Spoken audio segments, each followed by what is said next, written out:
E hoje nós estamos no processo de aprendizado, entrando hoje especificamente no capítulo 3 de Provérbios. Avançamos um pouco mais, já superamos o capítulo 1, capítulo 2 e agora estamos empenhados, entraremos hoje no capítulo 3. E eu garanto para você, esse é um capítulo extraordinário, porque nós entramos em uma outra fase de Provérbios a partir do capítulo 3. Né? Veja, capítulos 1 e capítulo 2, capítulos 1 e 2 de Provérbios, ele trata de traçar um panorama completo do livro, falando sobre conceitos, falando sobre o que significa a sabedoria, o que significa o conhecimento, né? Quais são os benefícios, quais são as consequências, benefícios de se seguir a sabedoria, de receber o conhecimento, consequência de não atentar para a sabedoria, de não atentar para o conhecimento. Tudo isso está descrito nos capítulos 1 e 2 de Provérbios, né?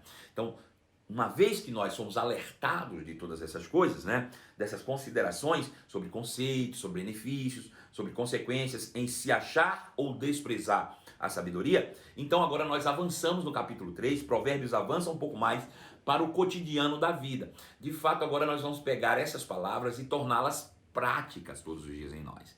Ele vai começar a trazer praticidade a partir do capítulo 3, de uma maneira que a gente pode simplesmente pegar essa palavra, fazer uma autoanálise e aplicá-la corretamente na nossa vida.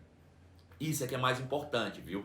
Nós vamos atentar para alguns detalhes desse capítulo hoje, bem minuciosamente. Nós vamos ler apenas 4 versículos, que está do versículo 1 ao versículo 4 do terceiro capítulo do livro de Provérbios. Então, Provérbios capítulo 3, versículo de 1 a 4, diz assim: Filho meu. Então veja mais uma vez, ele começou no versículo 1 falando filho meu, ele começa no capítulo 2 falando filho meu, e agora ele avança para o capítulo 3 falando filho meu. Ou seja, ele muda mais uma vez o enfoque, porém o destinatário é o mesmo, né?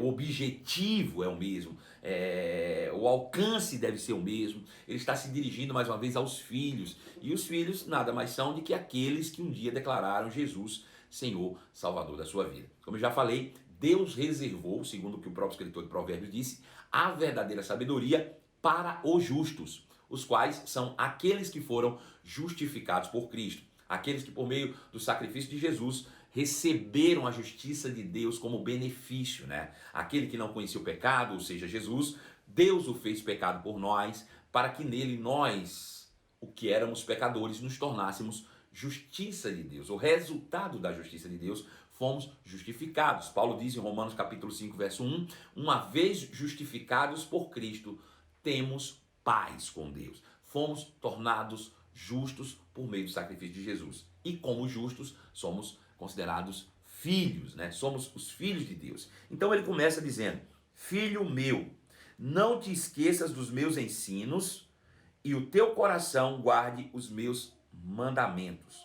Por quê? Ele diz, porque eles aumentarão os teus dias e te acrescentarão anos de vida e paz. Eles aumentarão os teus dias e te acrescentarão anos de vida e paz. Não te desamparem a benignidade e a fidelidade. Pega essas duas palavras, benignidade e fidelidade. Ata-as ao pescoço, escreve-as na tábua do teu coração. Ata-os, coloca como um colar no teu pescoço e não, ou escreve-as na tábua do teu coração. E acharás graça, e boa compreensão diante de Deus e dos homens. Pronto, é só até aí. Eu vou ler de novo, agora um pouco mais rapidamente, para depois nós fazermos uma reflexão sobre esses 4 versículos. Ele diz, filho meu, não te esqueças dos meus ensinos e o teu coração guarda os meus mandamentos, porque eles aumentarão os teus dias e te acrescentarão anos de vida e paz. Não te desampare a benignidade e a fidelidade, atas ao pescoço e escreve na tábua do teu coração. E então acharás graça e boa compreensão diante de Deus e dos homens, né? Isso é bem interessante. Então veja, uma vez feita no capítulo 1, capítulo 2, as considerações acerca de conceitos, dos benefícios e também das consequências de se encontrar, se praticar ou mesmo de desconsiderar, de rejeitar a sabedoria, nós avançamos agora para uma praticidade versículo a versículo. Veja, no versículo 1 do capítulo 3, ele diz, filho meu, e aí nós já sabemos que está falando individualmente com cada um de nós. É bem importante que todas as vezes que você se atente para esses textos, que diz filho meu, você diga, ele está falando comigo. Você tem que se colocar em uma condição de receptor. Nós estamos frente ou face a um diálogo de Deus com os filhos agora. Eu não posso ler a Bíblia como o jornal de ontem. Veja, eu vou falar isso de novo. Eu não posso, se eu quero ter realmente resultados na minha vida, eu não posso ler a Bíblia como eu leio o jornal que saiu ontem. Bom, pastor, o que o senhor quer dizer com ler o jornal que saiu ontem? Bom, se eu li o jornal ontem e leio hoje de novo, eu leio ele como se eu já soubesse aquilo que está escrito.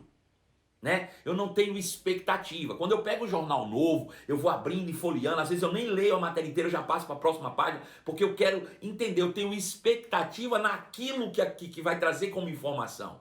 Eu tenho expectativas naquilo que nós vamos receber, né? Então eu preciso ter essa expectativa em relação à palavra. Então quando eu abro a Bíblia e diz, filho meu, eu digo, o que é que o Senhor quer falar comigo, papai? Eu estou aqui aberto, com o coração aberto, para receber as instruções do Senhor. Eu não posso ler a Bíblia como jornal que saiu ontem, ou seja, como alguém que já sabe aquilo que está escrito. Não é a leitura que faz você prosperar, não é a leitura que abençoa você. O que abençoa você é a compreensão e a prática da palavra. Você pode ler a Bíblia toda, todos os anos, de capa a capa, mas se não tiver compreensão, se você não receber essa palavra como sendo para você da parte de Deus, se você não der a essa palavra realmente a honra, né, a consideração, ela não pode fazer absolutamente nada por você. Então veja, você precisa de fato considerar a palavra de Deus como palavra de Deus. Então, filho meu, primeira coisa, então eu me coloco em posição de receber. Fala, meu pai, estou aqui. Como um pai se coloca na presença de um filho, né? Ou como um filho se coloca na presença de um pai a quem ele ama, a quem ele considera, a quem ele honra, né? Eu acho interessante, porque muitas vezes nós nos colocamos fácil na presença de pessoas, de homens, de instituições para receber instruções. Mas na hora de receber a instrução de Deus, muitas vezes nós colocamos a coisa de qualquer maneira. E você precisa credibilizar a palavra de Deus. Então eu me posiciono quando a Bíblia diz, filho meu, ele está falando comigo. Eu preciso receber aquilo que vem como instruções. E qual é a instrução? Ele diz, não te esqueças dos meus ensinos, e o teu coração guarde os meus mandamentos. Veja, não te esqueças dos meus ensinos, e o teu coração guarda os meus mandamentos. A palavra não te esqueças, não te esquecer, a palavra esquecer aí, não tem a ver com a amnésia mental. Ai meu Deus, o que é que está escrito lá que eu não me lembro? Gente, eu não tenho facilidade de lembrar onde estão guardados os versículos. Eu sei mais ou menos o que diz, mas eu não sei se está em Coríntios, se está em Efésios, se está aqui ou acolá. Veja, quando ele diz não te esqueças, ele não está falando sobre amnésia mental.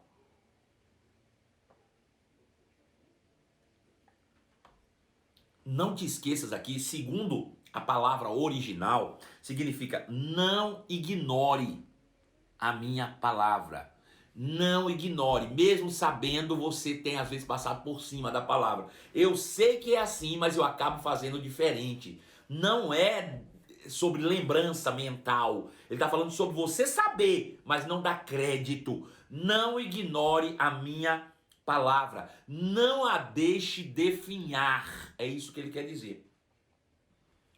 Quando ele diz, filho meu, não te esqueças, ele está dizendo, não ignore, não torne comum a minha palavra. Você se lembra que Jesus disse que não há profeta sem honra, senão na sua própria casa? Veja, não há profeta sem honra, senão na sua própria casa. O que ele quer dizer? É que as pessoas não credibilizam o profeta de casa.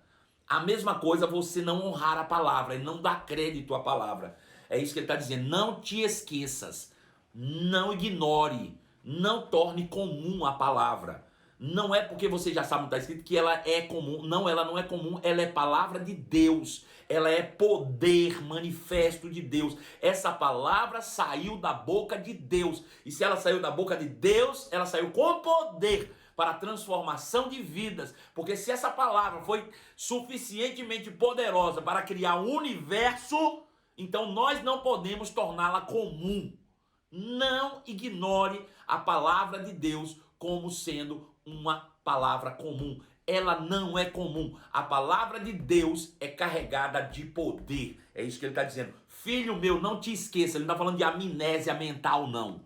Não é uma questão de você lembrar ou não lembrar. Não é isso. Não é uma amnésia mental. Quando ele diz não esqueça, é não ignore. Não torne comum. Não deixe definhar a minha palavra.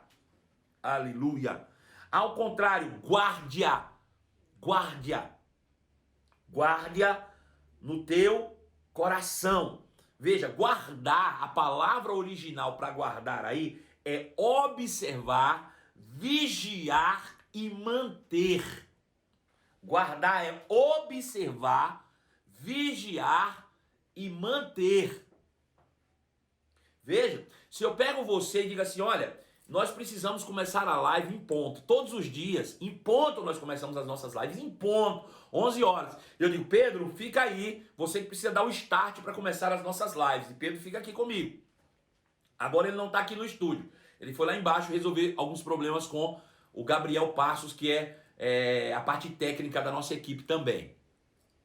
Mas ele fica aqui até a hora de começar, por quê? Porque ele fica vigiando o relógio.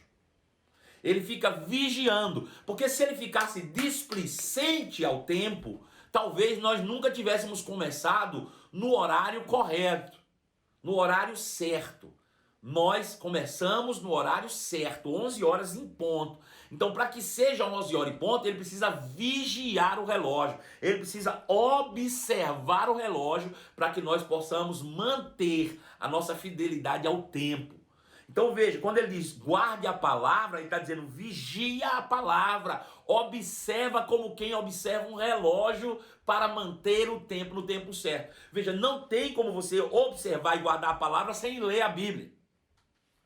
Sem estar com ela diante dos seus olhos continuamente.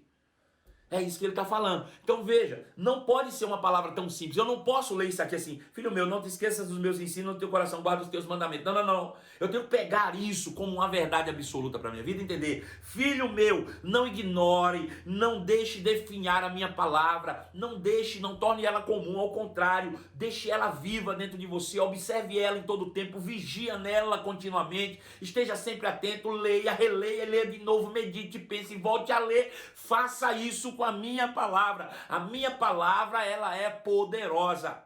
Veja, um único versículo traz tantas instruções. Aí no versículo 2, ele diz, se assim você fizer, elas aumentarão os teus dias e te acrescentarão anos de vida e paz. Se você fizer o que o versículo 1 diz, o resultado será versículo 2. Ou seja, eles, os meus mandamentos, a minha palavra, aumentará os teus dias e te acrescentará anos de vida e paz. Veja, o ser humano busca desenfreadamente métodos, tratamentos, modelos científicos, exercícios físicos, coisas daqui, coisas daquela, com o objetivo de aumentar os dias na Terra, mas que esses dias não sejam dias de qualquer jeito, mas ao contrário, que se tenha uma vida plena. E onde nós buscamos a vida plena? A gente busca em ciência, a gente busca em remédio, a gente busca em tudo. Mas a Bíblia diz que se você fizer o capítulo 1, você tem tudo o que garante o capítulo 2. Perceba que a gente diz que credibiliza a palavra, que a gente não torna a palavra comum, mas quando a gente quer viver mais, a gente corre para as coisas naturais e não para a palavra. O que nos garante vida longa e de paz, segundo o que está escrito aqui, é você cumprir o versículo de número 1. Então ele diz, se assim fizer, viverás muitos anos, alongará os teus dias. Versículo 2, sua vida será repleta de paz. Agora veja, essa paz a que a Bíblia se refere ela é a palavra shalom. O que significa você terá uma vida repleta de saúde, de bem-estar, de paz, na totalidade, de segurança, de bem-estar, de prosperidade, de sossego, de tranquilidade, de contentamento, de amizade em relação às relações humanas, com Deus especialmente na sua relação. Então veja, essa palavra paz, ela fala de uma plena prosperidade. Prosperidade na visão de Deus, não é só dinheiro, é você ter paz em tudo. Veja quanta coisa interessante que significa essa palavra paz. Veja que legal isso, né? Então, se você fizer o que a palavra diz no versículo 1, o versículo 2 se cumprirá na sua vida. Você terá muitos anos e uma vida repleta de paz num sentido amplo, né? Tendo paz, saúde, prosperidade financeira, contentamento, alegria, sossego, bons relacionamentos em casa, com a família, com os amigos, com Deus. Tudo isso é resultado do que a gente faz com aquilo que nós temos ouvido, né? Aí, quando eu alcançar isso, veja, eu peguei o versículo 1, eu não ignorei a palavra, eu não deixei a definhar, ao contrário, eu observei, eu vigiei, eu mantive, e aí eu vivi muitos anos, e tenho vivido muitos anos, e a minha vida está repleta de paz, ou repleta de todas essas benesses que a palavra pode produzir para mim. Quando eu alcançar isso, versículo 3, ele diz, não te desampare a benignidade e a fidelidade, ata-os no pescoço e escreves na tábua do teu coração. Então, quando eu encontrar, eu preciso manter isso. Não é só chegar lá, é chegar lá e se manter. Agora, qual é o caminho, qual é o segredo de se manter na paz, de se manter na prosperidade, de se manter no sucesso? O segredo disso é ficar firmado sobre duas coisas, fidelidade e bondade. São duas coisas aqui que vão manter você continuamente no sucesso. O que vai manter você nesse sucesso é, de fato, a fidelidade e a bondade. São duas coisas. Fidelidade e bondade. O que é fidelidade? Fidelidade é o adjetivo daquele que é fiel, que reconhece, que credibiliza. Para quem que eu devo ser fiel? Para aquele que me fez chegar até aqui. De quem é a palavra? Veja que tudo começou no versículo 1, quando ele diz, filho meu, não te desampare, não deixe cadê? Versículo 1, filho meu, não te esqueça dos meus ensinos, da minha palavra, e no teu coração guarda os teus mandamentos. É disso que procede todas as coisas. Tudo procede disso, da palavra. Agora, de quem é a palavra? De Deus. A quem eu devo ser fiel? A quem eu devo fidelidade?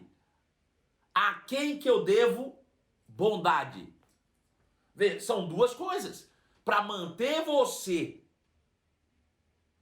na condição de prosperidade e sucesso, você precisa se manter em fidelidade e bondade. Agora deixa eu te dizer uma coisa. Quando a Bíblia diz que você precisa manter em fidelidade, é lealdade a Deus. Você precisa gerar ações a partir da sua vida, ações que corroborem, que elucidem, que tragam luz, clareza de que tudo que você tem recebido veio da parte de Deus. Isso é ser fiel, isso é ser leal. Tem gente que começa com a palavra, prospera e atribui a si mesmo os seus resultados. E aí, para de ter sucesso. Entendeu o que eu disse? Veja, ele está dizendo o seguinte, se você pegar a palavra e fizer o que eu estou te mandando, você vai ter sucesso e prosperidade. Quando esse processo e prosperidade chegar, você se mantém nele por meio da fidelidade. Fidelidade. Sabe o que é? Qual é a ação ou a maior representação da fidelidade do homem a Deus? Dízimo. Dízimo. Dízimo é uma das maiores atitudes de fidelidade que o homem pode ter para com Deus. Por quê? Porque é ele dizendo, olha, deixa eu dizer, naturalmente falando, nenhum homem natural no mundo tira do que é seu para dar para ninguém não, naturalmente, mesmo sem estar sobrando. Dá quem sobra, né? Essas pessoas que têm muito dinheiro e às vezes Dão porque estão sobrando. E aí eles querem às vezes tirar o peso, tô falando do povo que está no mundo, obviamente, né? Quer tirar o peso, né, da consciência de que está vivendo a vida com coisas demais e tem gente passando necessidade. Aí eles pegam do que sobra e normalmente vai lá para fazer ajudas humanitárias, dar uma coisa ou outra. Mas imagina uma pessoa que só tem o suficiente e ele tira 10% do que ele tem e entrega nas mãos de Deus, ou através, ele crendo que é em Deus, entrega numa igreja, numa instituição, na mão de um pastor, por exemplo. Tem que ser fidelidade, irmão. Se não for, não existe isso. A fidelidade é reconhecimento, é credibilizando que Deus é de fato a tua fonte, é Ele que é a fonte do teu sucesso. Porque se você não tinha e Ele te deu tudo, qual é a dificuldade de você ser dizimista? Só tem dificuldade em ser dizimista quem acredita que o que tem é seu e não de Deus. Lembrem-se de uma coisa, né? Aqueles que me acompanham na série que nós estamos fazendo à noite sobre a origem vão ter mais facilidade, mas não é nada demais que você não possa compreender. Nós estamos inseridos num contexto de reino. Nós somos súditos de um reino. Esse reino é governado pelo nosso Pai, portanto, é um reino familiar. Nós somos os filhos, súditos, e Deus, que é o Rei, o Todo-Poderoso, é nosso Pai. Mas nós sabemos que dentro do contexto de reino, tudo pertence ao Rei. Tudo pertence ao rei. A gente diz que a gente pertence a Deus, mas o nosso dinheiro não. Olha que interessante. Para pensar por um pouco nisso. Para pensar um pouquinho nisso. Você um dia declarou publicamente, dizendo: Jesus, você é o meu Senhor. Se você declarou publicamente que Jesus é o Senhor, você está dizendo que Ele é seu dono, que você pertence a Ele. Eu tenho certeza que se perguntar a quem você pertence, você vai dizer: eu pertenço a Deus. Agora, como é que você pode dizer publicamente que você pertence a Deus, que você pertence a Jesus, mas o seu dinheiro não? Seu dinheiro não pertence a Jesus. Isso é hipocrisia. Eu dizer que eu pertenço a Jesus, mas o meu dinheiro não. Hipocrisia.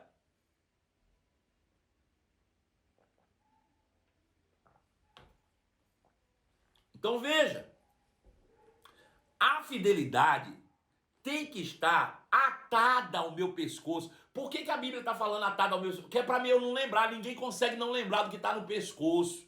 Guarda na tábua do teu coração. Não é uma coisa para quando eu me lembrar, porventura, um dia quando sobrou. Não. A fidelidade é algo que deve estar guardada no coração, presa no pescoço, para que eu não esqueça, porque é ela que vai me manter nessa condição.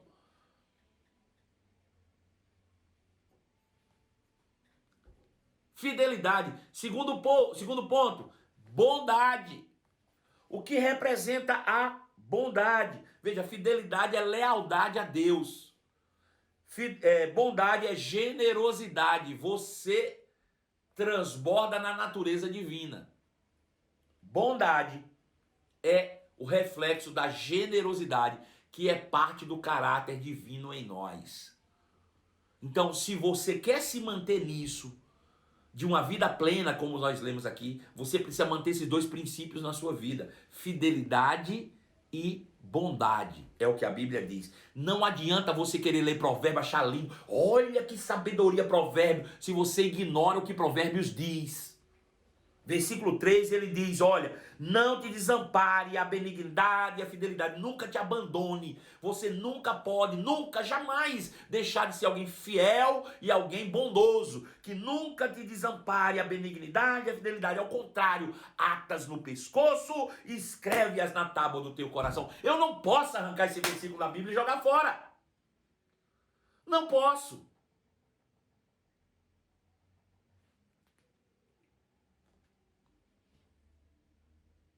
Aleluia. Versículo 4. Qual é o resultado de se manter na fidelidade e na bondade? Ele diz: acharás graça. Acharás graça. Acharás graça e boa compreensão diante de Deus e dos homens. Acharás graça diante de Deus e dos homens. Esse é o resultado. Achará graça. O que é graça? Favor imerecido. Nenhum de nós quer viver com base na lei. Na lei é o quanto eu trabalho e recebo. o quanto eu faço por merecer. Deixa eu dizer, se fosse por merecimento eu estava ferrado, porque eu não merecia nada. Mas a graça de Deus me alcançou. Mas olha, eu só posso achar graça por meio do andar no Espírito, do manifestar da natureza divina. E a natureza divina passa por fidelidade e passa por bondade. Então não adianta eu querer pular, achar graça, sem passar por fidelidade e bondade. Isso aí é burrice, isso não vai acontecer, isso é loucura. Você querer achar graça, não, eu quero graça, só que eu não concordo muito com essa história de dízimo e oferta, não concordo não. Pô, você não concorda? Então não concorde com a graça, fique com a lei, é melhor. Porque aqui não vai mudar porque você não concorda.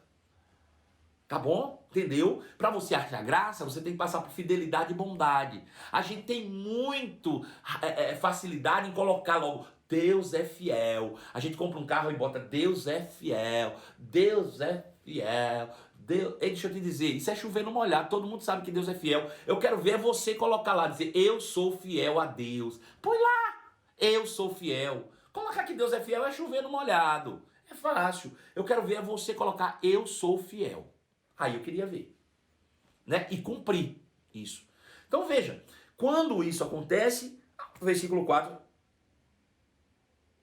explode na minha vida, achará graça e boa compreensão diante de Deus e dos homens. Eu fui olhar, né? Eu fui olhar a tradução de cada palavra aqui e o que eu achei dentro disso, né? Acharás graça. Ele diz assim: graça e boa compreensão diante de Deus e dos homens. A palavra boa compreensão significa entendimento, discernimento, prudência. A palavra, uma por uma, boa compreensão diante de Deus, ou aos olhos de Deus, né? E dos homens. Humanidade, está aqui. Então ele fala sobre achar graça, achar prosperidade. Veja, a gente já não tinha aqui, quando achou no versículo 2, sim, ele diz, mas não é só chegar lá, é manter-se lá e fazer-se multiplicar a graça. Você se lembra do que Pedro diz? A gente vai lembrar de novo desse versículo, Débora ama esse versículo, 2 Pedro, capítulo 1, verso 2, ele diz, graça e paz se multiplicam. Graça e paz, é isso que está aqui. Você vai achar a graça e paz se multiplicam pelo pleno conhecimento de Deus e do nosso Senhor Jesus Cristo. Então, quando nós andamos segundo essa pegada, esse preceito, então essas coisas se multiplicam na nossa vida. Veja que o livro de Provérbios sempre vai apontar para aquilo que Jesus um dia disse. Ele disse, olha, até então vocês viveram debaixo da influência do ladrão, que veio para roubar, matar e destruir. Mas agora eu vim para que você tenha vida, e vida em abundância. Essa é a ideia, esse é o desejo, essa é a vontade de Deus. Como disse o apóstolo Paulo em Romanos capítulo 12, verso 2. Se você tirar sua cabecinha do mundo, sua inteligência mundana, sua sabedoria natural e demoníaca de cena, e se apropriar da sabedoria que vem do alto, que antes de tudo é pura, que é pela palavra, se você fizer isso, pegar essa sabedoria e trouxer para você, então você vai viver uma vida plena de paz. Princípio praticável de hoje vai ser exatamente sobre o mesmo Provérbios capítulo 3, verso de número 2. Provérbios 3:2 é o texto de meditação para o princípio praticável de hoje. Aliás, 3, Provérbios 3:3, desculpem. Provérbios capítulo 3, verso 3. Não te desampare a benignidade e a fidelidade, atas no pescoço e escreve na tábua do teu coração. O princípio praticável de hoje é: pratique a bondade e a fidelidade. Faça uma pesquisa sobre o que significa isso e então pratique, né? Eu quero desafiar você a manifestar a natureza generosa de Deus que está dentro de você, a viver como Deus vive, a ser um imitador de Deus como um filho amado. Faz isso, tira do teu coração, dá algo para alguém, faz uma oferta, dá algo que você gosta. Agora não joga para as pessoas aquilo que você não quer. Tira algo que te custe para manifestar essa generosidade. Faz isso. E a fidelidade. Eu te desafio hoje a viver uma vida superior e plena. Ficamos por aqui. Um beijo no seu coração e fica o convite para logo mais às 23 horas, um encontro marcado comigo com a série A Origem. Tchau, fiquem na paz.